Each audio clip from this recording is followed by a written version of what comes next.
بسم اللہ الرحمن الرحیم ثم ان المحکیہ فی الدروس عن الشیخ واتباعہ انہ لو تبرع البائع من العیب فیما لا قیمت لمکسورہ صحا قال ویشکل انہ اکل مال بالباطل وتابعہ الشہید والمحقق الثانیان وقد تحدى بعض لتوجیہ صحت فلان الى شہید اول رحمت اللہ علیہ نے دروس میں جناب شیخ توسی رحمت اللہ علیہ سے ایک قول نقل کیا ہے اور پھر اس کے مقابل میں اپنا ایک فتویٰ دیا ہے۔ دروس میں شہید اول نے یہ نقل کیا ہے کہ جناب شیخ توسی یہ فرماتے ہیں کہ اگر کوئی بائع عند العقد مبیع میں موجود عیوب سے اظہار برات کر لے کہ بھائی اگر اس میں کوئی عیب ہے تو میرا اس سے کوئی تعلق، اور بعد میں عیب ظاہر ہوا جب توڑا اور عیب بھی ایسا تھا کہ وہ مقصور کی اصلاً کوئی قیمت ہی نہیں تھی، عیب بھی اس لیول کا نکلا کہ اس کی بعد میں کوئی قیمت ہی نہیں تھی، تو شیخ توسی کہتے ہیں کہ پھر بھی معاملہ صحیح ہے۔ لیکن شہید اول کیا فرماتے ہیں کہ میں یہ کہتا ہوں کہ نہیں جناب، یہ معاملہ بالکل فاسد ہے۔ کیوں؟ چونکہ اس سے لازم ہے گا عقل مال بل، کیوں؟ اس کو تو سمن مل گئی، مشتری بیچارے کو کیا ملا؟ جو ملا تھا وہ تو مقصور کے بعد اس کی کوئی قیمت مالیہ تھی، تو یہ عقل مال بل باطل ہے۔ پھر ان شہید اول کا ساتھ دیا ہے محقق ثانی اور شہید ثانی، لہذا اگر کہتے ہیں مقصور کے لیے کوئی قیمت نہیں تھی تو یہ عقل مال بل باطل ہے، یہ معاملہ باطل ہے، یہ صحیح نہیں۔ ختم ہو گیا۔ کئی دفعہ گزارش کی ہے کہ جناب شیخ رحمت اللہ علیہ جگہ جگہ صاحب جواہر رحمت اللہ علیہ کا ذکر تو فرماتے ہیں لیکن رد کرنے کے لیے، یہاں بھی وہی ہے، صاحب جواہر جناب شیخ توسی کی تائید میں کھڑے ہو گئے، وہ کہتے جناب اگر جو صاحب شیخ توسی نے فرمایا تھا کہ اگر مقصور ایسا ہے کہ بلا اس کی کوئی قیمت نہ ہو لیکن اگر بائع اظہار برات کر بھی لے تو بھی معاملہ صحیح ہے، لیکن اس صیغہ سے مراد کیا ہے؟ صاحب جواہر نے اس کے لیے کچھ باتیں کی ہیں اور وہ توجیہ کرنا چاہتے ہیں جناب شیخ کی باتوں کی، اس کے فتوی صحت کی۔ ٹھیک ہے جی، اچھا کیسے؟ ذرا اور فرمانا۔ صاحب جواہر فرماتے ہیں جناب ٹھیک کہا ہے شیخ نے، معاملہ صحیح ہے۔ کیوں؟ فرماتے ہیں معاملہ باطل نہیں ہے، اگرچہ مشتری اس مبیع فاسد کے بدلے میں بائع سے جو عرش لے گا وہ عرش مستوعب یعنی جتنی قیمت دیتی ساری کی ساری اسے واپس لے گا، اگرچہ وہ لے گا لیکن بطور عرش لے گا، بطور بطلان معاملہ، اس وجہ سے نہیں لے گا کہ آپ کو میرا عقد باطل ہو گیا لہذا پیسے واپس کرو، بلکہ وہ کہے گا تو نے جو چیز دیا اس میں عیب تھا، اس کا تدارک کر، تدارک ہو نہیں سکتا جب تک کہ ساری قیمت واپس نہ آئے۔ لہذا شیخ نے ٹھیک کہا ہے، معاملہ صحیح ہے۔ یہ اور بات ہے کہ جو عرش ہوگا وہ عرش مستوعب ہوگا، جو پوری کی پوری دی ہوئی سمن کو واپس لائے گا۔ ایک یہ بات کی ہے۔ نمبر دو، دوسری بات یہ کہتی ہے، فرماتے ہیں کہ یہ عرش ایک غرامت شرعی ہے، شارع نے عیب کی جگہ کو پر کرنے کے لیے عرش کا حکم دیا ہے۔ ٹھیک، یہ غرامت شرعی ہے۔ یہ عرش جزء ثمن نہیں ہوتا، غرامت شرعی ہے، ایک اضافی حکم ہے، جزء ثمن کیوں جزء ثمن نہیں ہوتا؟ فرماتے ہیں ہمارے پاس دلیلیں ہیں، اس لیے کہ اگر جزء ثمن ہوتا تو پھر مشتری بائع سے اپنی دی ہوئی ثمن میں سے واپس لیتا، پھر بائع کے لیے یہ جائز نہ ہوتا کہ کسی اور چیز سے اٹھا کر اس کا وہ حصہ پورا کر دے، حالانکہ ایسا کرنا جائز ہے کہ بائع کی مرضی اسی کی دی ہوئی ثمن میں سے کچھ واپس کر دے یا کہیں اور سے دے دے، تو کہیں اور سے دینا جائز ہونا بتاتا ہے کہ یہ عرش جزء ثمن نہیں تھا، ورنہ ثمن سے علاوہ کسی اور چیز سے دینا جائز ہی نہ۔ نمبر دو، دوسری ہماری دلیل یہ ہے کہ عرش ایک علیحدہ سے حکم شرعی ہے، یہ جزء ثمن نہیں ہے۔ وہ کیا ہے کہ اگر مشتری چاہے تو اس کو وہ عرش کی قیمت معاف بھی، اسقاط بھی کر سکتا ہے۔ اگر جزء ثمن ہوتا تو پھر کسی کو بھی اسقاط کا حق، وہ ثمن اور عثمن جو معاملہ ہے وہ کرنا چاہیے، لیکن اس کا اسقاط کرنا، یہ کہتے ہیں کہ میں تم سے نہیں لیتا، جائز ہے، بس یہ اسقاط بتاتا ہے کہ وہ جزء ثمن نہیں، لہذا ختم۔ تو خلاصہ کیا ہوا؟ لہذا وہ کہتے ہیں دوسری دلیل ہماری یہ ہے کہ جناب یہ عرش ایک حکم شرعی ہے، یہ جزء ثمن نہیں ہے، یہ علیحدہ سے ہے، لہذا اب اگر وہ عرش ایسا بن جاتا ہے کہ اس کے لیے پوری ثمن دینی پڑتی ہے تو بھی کوئی حرج ہے۔ جہاں پر کوئی شخص اشکال کرے گا تو صاحب جواہر نے خود ہی اشکال کیا، خود ہی جواب دیا۔ کہتے ہیں جناب بہت غور کرنا، یہ جو بائع کہہ رہے اگر اس میں کوئی عیب ہوا میں اس عیب کا ضامن نہیں ہوں، جو مبی دیا وہ نکلا عیب دار، اور عیب دار بھی ایسا اس کی کوئی قیمت نہ ہوئی، اور آپ کہتے ہیں کہ بیع صحیح ہے، تو اس کا مطلب یہ ہوا کہ اگر اس قسم کا عقد میں شرط ہو کہ میں آپ سے یہ چیز خریدتا ہوں، یا بائع کہتا ہے میں تمہیں فلاں چیز بیچتا ہوں بشرطے کہ مبی تیرے حوالے نہیں کروں گا، اس کا مطلب پھر وہ عقد بھی صحیح ہونا چاہیے کہ سرے سے مبی نہ دے یا مبی ایسا دے کہ جس کی کوئی قیمت نہ ہو، اس میں فرق کیا ہے؟ اگر یہ معاملہ صحیح ہے تو پھر وہ بھی کہ میں آپ کو مبی نہیں دوں گا، لہذا آپ کہیں کہ یہ عقد بھی، حالانکہ اس کی صحت کا کوئی قائل بھی، تو جواب میں کہتے ہیں نا، فرق ہے۔ ابھی جو انڈے لے رہا ہے اور انڈے دیے جا رہے ہیں، مثال کے طور پر ابھی جو مال دیا جا رہا ہے اس کے واقع کسی کو پتہ تو نہیں ہے نا، ظاہر ہے یہ مال ہے، وہ بھی مال کہتا ہے جناب اس نے 100 درجن انڈے فلاں بندے کو بیچے، اس کی مارکیٹ میں قیمت بھی ہے، ویلیو بھی ہے۔ مبی حوالے نہ کرنا اور ایک ایسی چیز دینا جس کی عرفن اور وارنٹ قیمت ہے، دونوں میں بڑا فرق ہے، اس کو اس میں شمار۔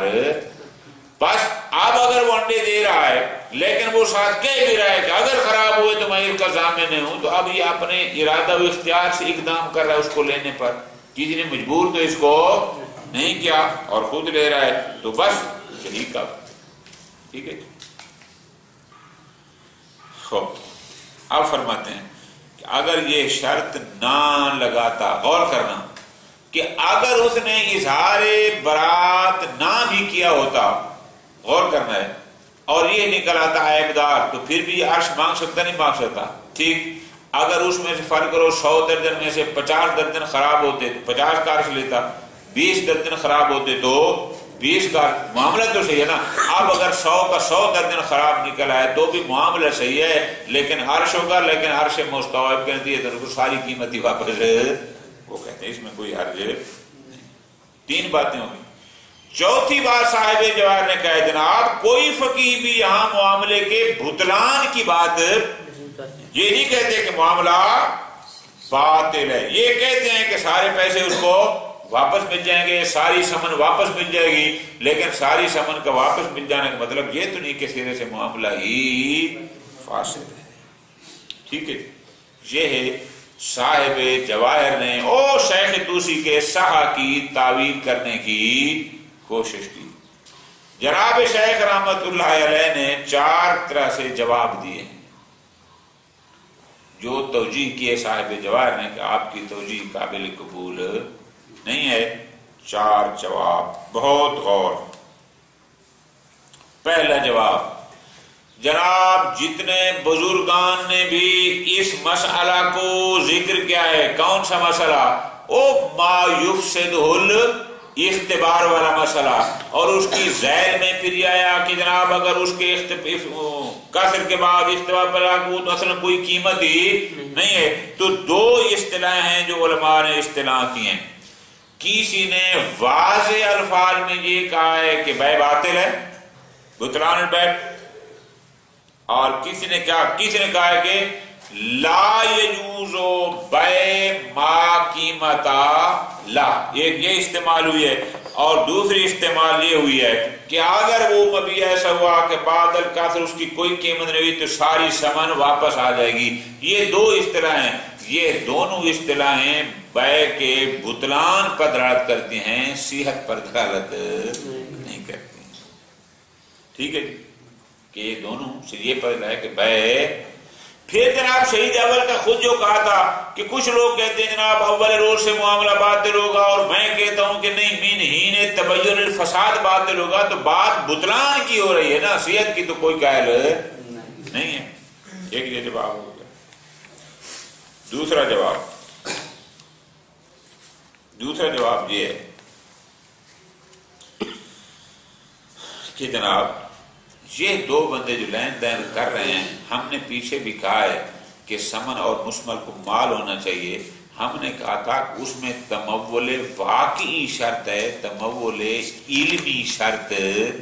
بس اب یہ جس کی کوئی قیمت نہیں ہے، اس کا مطلب اسی وقت سے نہیں تھا، تو جو واقعا مال نہ ہوگا وہ مبیع نہیں بن سکتا۔ تو جب مبیع نہیں بن سکتا، وہ عقد کے موقع میں اس پر ہو نہیں سکتا، تو پھر آپ کس تمول کی بات کر رہے ہیں؟ کیونکہ تمول میں مالیت میں واقعا مال ہونا شرط ہے، علماً شرط، یہ دلیل بھی آپ کی درست نہیں۔ نمبر 3، آپ نے ایک اور بات کی ہے جو ہماری سمجھ میں نہیں آ رہی، وہ انشاءاللہ آپ ترجمے پڑھیں گے۔ کیا کہ آپ کہتے ہیں کہ جو چیز کی کوئی قیمت نہیں ہوگی، آپ کہتے ہیں بے شک اس کی قیمت نہ ہو لیکن مال پھر بھی رہتی ہے۔ فرماتے ہیں ہمیں اس سے سمجھ نہیں آ رہی، شے کی قیمت نہ ہو اور مال ہو، اس کا مطلب کیا ہے؟ یہ تو سمجھ آ سکتا ہے کہ قیمت نہ ہو لیکن ملک ہو، یہ ہو سکتا ہے کہ شاید ملک ہو لیکن کوئی قیمت، لیکن قیمت بھی نہ ہو اور مال بھی ہو، یہ لمبی ہو۔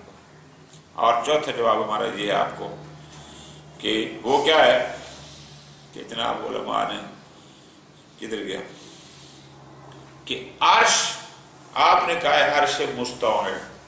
عرش آج تک ہم نے یہ پڑھا بھی ہے، کتاب فقہا نے لکھا ہے، عرش ہوتا ہے مبیع میں کسی کمی کو پورا کرنا، یہی عرش ہوتا ہے، اس سے ہٹ کر تو نہیں ہے۔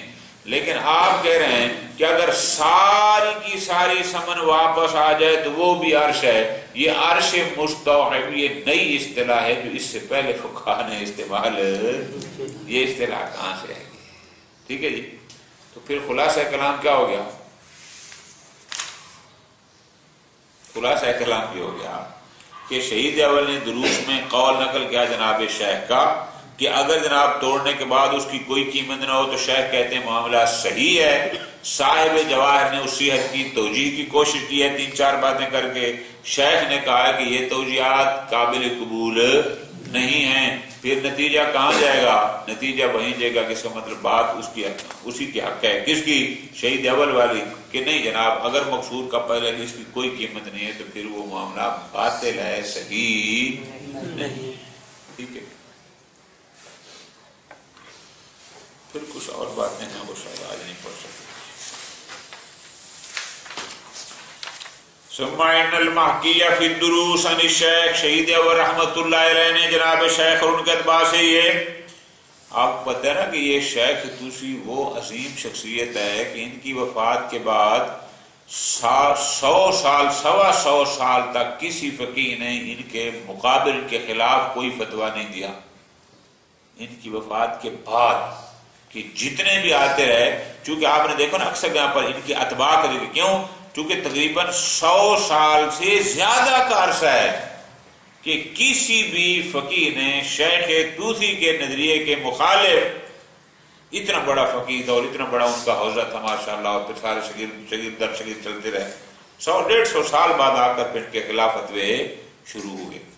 فرماتے ہیں جناب شہید اول نے جناب شیخ ان کے اتباع سے نقل کیا ہے کیا، لو تبرع البائع من العیب، اگر عقد کرتے وقت بائع نے مبیع میں موجود عیوب سے اظہار، اس نے کہہ دیا کہ بھئی اگر اس میں کوئی عیب ہے تو میں اس کا ذمہ دار نہیں ہوں، اور عیب کیسا، معیب کیسا، وہ مبیع فیما لا قیمت لمکسور ہی، کہ جب توڑا تو توڑنے کے بعد وہ ایسا ہے کہ کوئی قیمت ہی نہ ہو، اس لیول کا عیب ہو تو بھی اگر اظہار برات کر لیا ہے بائع نے تو شیخ نے کہا ہے کہ صح۔ کالا یعنی کالا شہید، شاباش، شہید اول دروس میں جواب میں یہ کہتے ہیں وَيُشْكَلْ، نہیں جناب یہ صحت کا قول کرنا مشکل ہے، کیوں، نَهُ عَقْلُ مَالٍ بِالْبَاطِلِ، اور شہید اول کا ساتھ کس نے دیا، شہید ثانی نے، اور محقق ثانی صاحب جامع المقاصد۔ ختم ہو گئی بات۔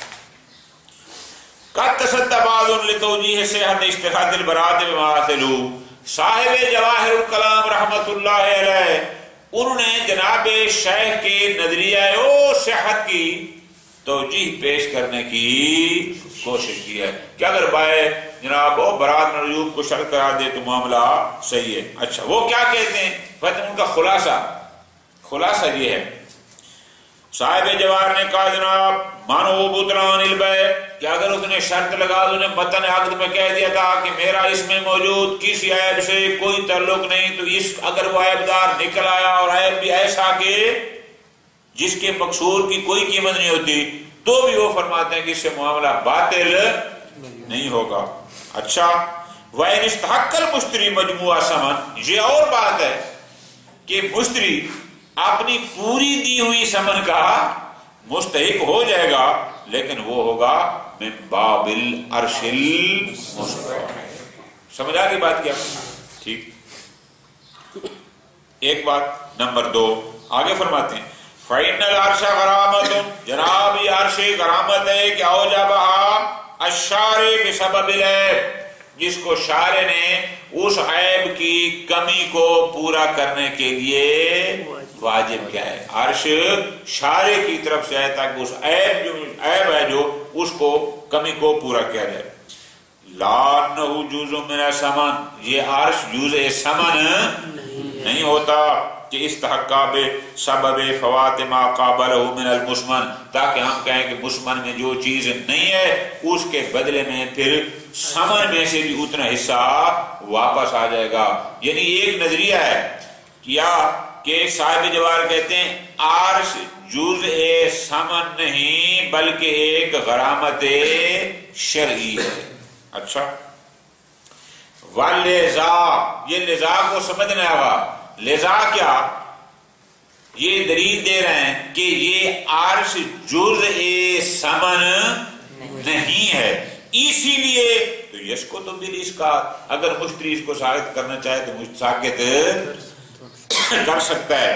نمبر 2 رعایت تعین البائع علیہ من نفس ثمن، دوسری دلیل یہ ہے کہ جناب بائع پر واجب نہیں کہ حتماً مشتری کی دی ہوئی ثمن میں سے ہی کچھ حصہ اس کو واپس کرے، بلکہ نہیں کہیں سے بھی اگر وہ دے تو دے سکتا ہے۔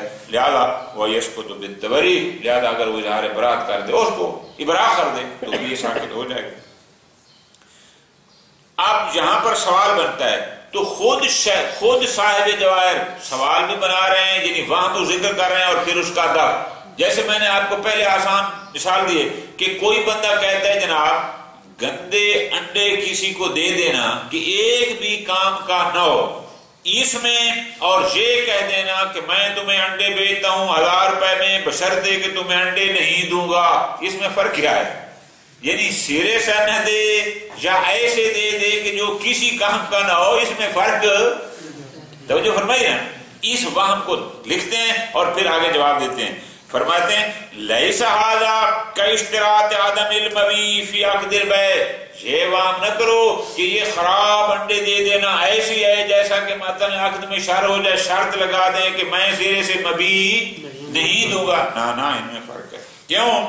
فرماتے ہیں عید المسمن متحقق علی حسب معاملۃ العقلاء، یہ جو اب 100 درجن انڈے ایک بندے کو دے رہا ہے، کیا عقلاء اس کو معاملے کا نام دے رہے ہیں یا نہیں دے رہے ہیں؟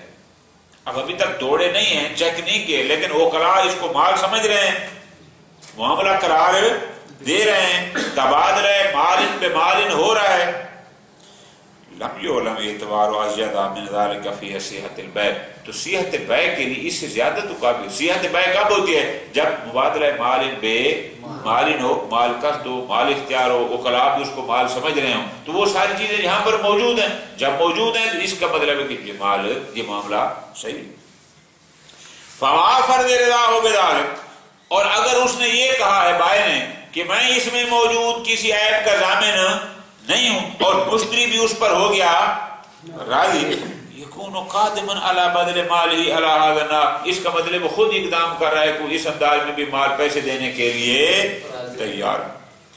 توجہ فرمائی آپ نا، ہاں لو لم یشترط، اگر متن عقد میں یہ شرط نہ ہوتی استحق الرجوع بالعرش المستوی، تو بھی وہ مستحق عرش تھا، لیکن وہ بھی عرش مستوی کے سارے کے سارے۔ وَلَعَلَّ، اور شاید یہی وجہ ہے کہ عقلاء اس کو معاملہ کہتے ہیں، ظاہر جمال ہے۔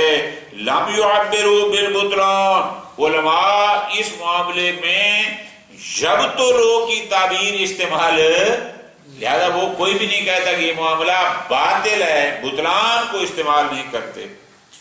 ہاں وَإِنْ تَعْقَرَ الْمُحَقِّقُ وَغَيْرُهُ الرُّجُوعَ بِثَمَنٍ، اگرچہ محقق نے یہ فرمایا ہے کہ ساری ثمن واپس آ جائے گی، وَفَهِمَ مِنْهُ، اور لوگوں نے سمجھا ہے کہ واپس آنے کا مطلب یہ ہے کہ سرے سے بیع باطل ہے، حالانکہ کسی نے باطل کہا نہیں ہے۔ اور آگے صاحب جواب پڑھتے ہیں قَدْ يُمْنَعُ، فرماتے ہیں ہم اس کو قبول نہیں کرتے، بِعَدَمِ خُرُوجِهِ عَنِ الْمَالِيَّةِ وَإِنْ لَمْ يَكُنْ لَهُ قِيمَةٌ، اگر کسی شے کی قیمت نہ ہو تو وہ پھر بھی مالیت سے خارج ہو۔ اس پر پھر شیخ جواب دیں گے نا کہ شے کی قیمت بھی بالکل نہ ہو اور مالیت سے خارج بھی نہ ہو، یہ ان کا ہے۔ فرماتے ہیں ہوا عام ہو، یہ ساری ثمن کا واپس آنا بطلان بیع کو بھی شامل ہے اور عدم بطلان بیع کو بھی شامل ہے۔ کیا کہ ہم کہیں کہ جناب یہ بطور عرش ہے لیکن عرش مستوعب، کہ معاملہ صحیح تھا، یہ ثمن واپس آ رہی ہے بطور عرش لیکن ہے مستوعب کہ ساری کی ساری ثمن، یہ بات کرتے ہیں۔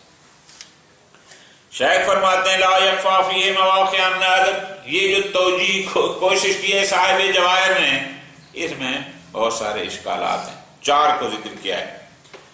نمبر 1 اور پہلا اشکال اس توجیہ پر فرماتے ہیں فَإِنَّ الْمُتَعَرِّضِينَ لِلْمَسْأَلَةِ، جن جن بزرگان نے اس مسئلے کو چھیڑا ہے دو قسم کے ہیں، توجہ فرمائی نا، بینا مصرح ببطلان البیع، کچھ بزرگان تو ایسے ہیں کہ جنہوں نے صراحت کے ساتھ کہہ دیا ہے کہ معاملہ باطل ہے۔ کیسے؟ کالشیخ فی المبسوط والحلی فی اسرائیل والعلامہ فی التذکرہ، کیوں؟ معللین ذالک، انہوں نے اس کی علت یہ بیان کی ہے کیونکہ الفاظ ہیں یہ لا یجوز بیع ما لا قیمت لا، اس لا یجوز کا مطلب کیا ہے کہ اگر بے قیمت چیز کو بیچا جائے گا تو معاملہ صحیح ہوگا یا باطل ہوگا؟ باطل ہوگا نا، یہی ہے۔ کچھ نے یہ اصطلاح استعمال کی وَبَيْنَ مَنْ سَرَّهَا، اور کچھ بزرگان نے یہ اصطلاح کی ہے، کیا انہوں نے تصریح کی ہے بِرُجُوعِ الْمُشْتَرِي بِتَمَامِ الثَّمَنِ، اور جیسے محقق نے کہا تھا کہ مشتری ساری ثمن واپس لے گا۔ بہت غور، اگر ہمارے الفاظ ہوں کہ مشتری ساری ثمن واپس لے گا یا ہمارے الفاظ یہ ہوں کہ جو چیز بے قیمت ہے اس کی بیع صحیح نہیں ہے، اگر ایسی بیع ہو گئی ظاہر فی البطلان، اس کا مطلب کیا ہوتا ہے؟ بطلان ہی ہوتا ہے نا، غیر بطلان تو نہیں ہوتا۔ بس فَإِنَّ الرُّجُوعَ بِعَيْنِ الثَّمَنِ لَا يُعْقَلُ مِن دُونِ الْبُطْلَانِ، ساری کی ساری ثمن کا واپس کرنا یہ معقول ہی نہیں ہے جب تک کہ ہم اس بے کے بطلان کے قائل نہ۔ فرماتے ہیں پھر ایک اور شاہد آپ کو دکھاتے ہیں کہ علماء بطلان کے قائل ہیں کیسے؟ یکفی فی ذالک ما تقدم من الدروس، او شہید اول دروس میں کیا کہا تھا کہ ان ظاہر جماعت البطلان من اول، کہ اگرچہ کچھ لوگ تو کہتے ہیں کہ اول دروس سے معاملہ باطل تھا، لیکن انہوں نے خود نظریہ اختیار کیا تھا کہ نہیں یہ باطل ہے من حین تبین الفساد۔ تو جناب یہ سارے بطلان کی بات کر رہے ہیں نا، کوئی اور بات تو بس۔ اب فعلما، اب ان عبارات سے ایک چیز تو واضح ہوگی کیا کہ لا قول بالصحت مع العرض، کہ کوئی بھی یہ نہیں کہتا کہ سارا معاملہ صحیح ہے لیکن مال بھائی وہ بطلان کی بات کر رہے ہیں، صحت کی بات۔ فرماتے ہیں بل ظاہر العلامت فی تذکر عدم هذا القول بین المسلمین، بلکہ تھوڑی سی دقت کریں تو علامہ کی کتاب تذکرہ سے تو پتہ چلتا ہے کہ اس معاملے کا یعنی قول بالصحہ کا اثر بین المسلمین کوئی قائل نہیں ہے، چیجا ہے کہ بین الامامیہ ہو، اصلا یعنی امت مسلم میں کوئی بھی اس معاملے کی صحت کا قول قائل نہیں۔ اچھا وہ کیسے بھی؟ فرماتے ہیں وہ یہاں سے ہم ثابت کرتے ہیں، وہ یہ ہے کہ بعد حکم بھی فساد البیع، جب انہوں نے کہا کہ جناب ایسی بیع فاسد ہے کہ جس کو مقصور کے بعد اس کی کوئی قیمت نہ ہو، تو انہوں نے فرمایا کہ یہ بیع باطل ہے۔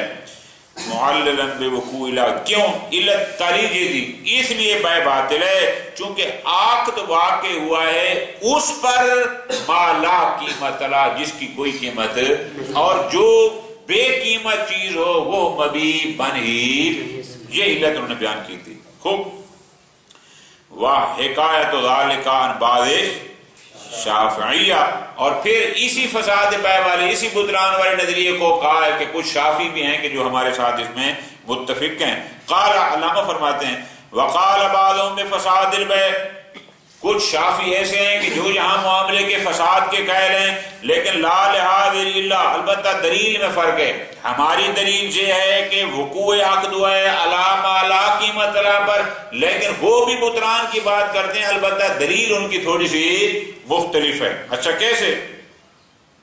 وہ دلیل یہ دیتے ہیں، وہ دلیل یہ دیتے ہیں، ان کی دلیل یہ ہے لأن الرد، یہ جو ساری قیمت مشتری واپس کرے گا، یہ رد یہ ثابت ہے علی سبیل استدراک کی غلام، چونکہ مشتری پر ظلم ہوا ہے، اس کے ساتھ زیادتی ہوئی ہے، لہذا اس کا درک کرنا اور اس زیادتی کو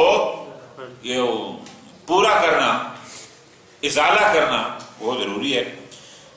کما یرجع بجزء من الثمن عند انتقاص جزء من البیع، وہ اگر ببیع کی کسی جز میں کوئی نقص ہوتا تو آپ تدارک کرتے تھے نا کچھ نہ کچھ پیسے واپس کر کے، کذالک یرجع، اسی طرح اگر کل ببیع میں کوئی مسئلہ ہے تو بھی اس کا تدارک کیا بکل ثمن عند فوات کل البیع، ببیع سارا فاسد ہے، ثمن بھی ساری واپس جائے گی۔ خلاصہ کیا ہوا کہ جناب چاہے دلیل یہ ہو یا دلیل ہماری مالا قیمت لا ہوئی، لیکن یہ طے ہے کہ صاحب کے نزدیک معاملہ یظہر فائدۃ الخلاف فی ان القشور الباقیہ بما تختص حتی یجب علیہ تطہیر، البتہ اس اخلاف فائدہ کہاں ہوگا؟ وہی بات کہ اگر وہ وہاں پر سارے انڈے توڑے ہیں یا وہ جو کچرا مچرا پڑا ہوگا تو نہ وہ کچرا اٹھانا پھر کس کا کام ہوگا، یا وہ بھائی کی ملکیت ہوگا، بستری کا علاقہ۔ ایک دوسرا جواب ہمارا یہ ہے، اگر ان کو ذرا غور کرو کہاں سے کون سا جواب شروع ہو رہا ہے۔ دوسرا اشکال ہمارا صاحب جواہر کی توجیہ پر یہ ہے، لا مجال للتأمل فی البطلان، جناب آپ تو صحت کی بات کرتے ہیں نا، ہم کہتے ہیں یہاں بیع کے باطل ہونے میں اصلاً دو رائے ہو ہی لا مجال، بالکل اس میں کسی توقف کی ضرورت ہی کیوں؟ اس لیے بناء علامہ کرنا، چونکہ ہم کہہ چکے ہیں کیسے من القطع کہ جناب ایول اور معول میں یہ ضروری ہے بأن الحکم بمالیت المبیع ہونا شرعاً و عرفاً حکم، یہ جو لوگ آپ کہتے ہیں جناب یہ 100 درجن لے کے جا رہے ہیں، لوگ اس کو مال کہتے ہیں، وہ بھی مال کہتے ہیں، عرف بھی کہتے ہیں، وقلاء بھی کہتے ہیں، لہذا یہ مال ہے تو معاملہ صحیح ہے، جناب یہ سارا حکم ظاہری ہے، وَالتَّمَوُّلُ الْعِوَضَيْنِ سمن اور مسمن کا مال ہونا شرط واقعی، وہ شرط ہے کہ واقع میں مال ہو، لا علم، نہ یہ کہ ہمیں علم ہو یا علم نہ ہو، علم کا اس میں کوئی دخل ہے۔ وَلِذَا لَمْ يَتَعَمَّلْ ذُو مُسْكَتٍ، بہت غور، کوئی بھی صاحب شعور اصلا تردد کا قائل نہیں ہے، کہاں پر؟ فی بطلان بیع من بان حرا، اس نے غلام خرید تھا، پتہ چلا کہ وہ غلام نہیں تھا، حر تھا، تو کوئی ذوی شعور بھی یہاں بطلان بیع کے علاوہ میں تردد کا قائل نہیں ہے۔ او بان خمران، یہ ایک بوتل آیا تھا سرکہ سمجھ گئے، وہ نکل آئی شراب، تو کوئی بھی اب یہاں بطلان بیع میں دو رائے نہیں رکھتا۔ وغیر ذالک، کیوں؟ اذ انکشاف فقد العوض مشترک بینا ختم۔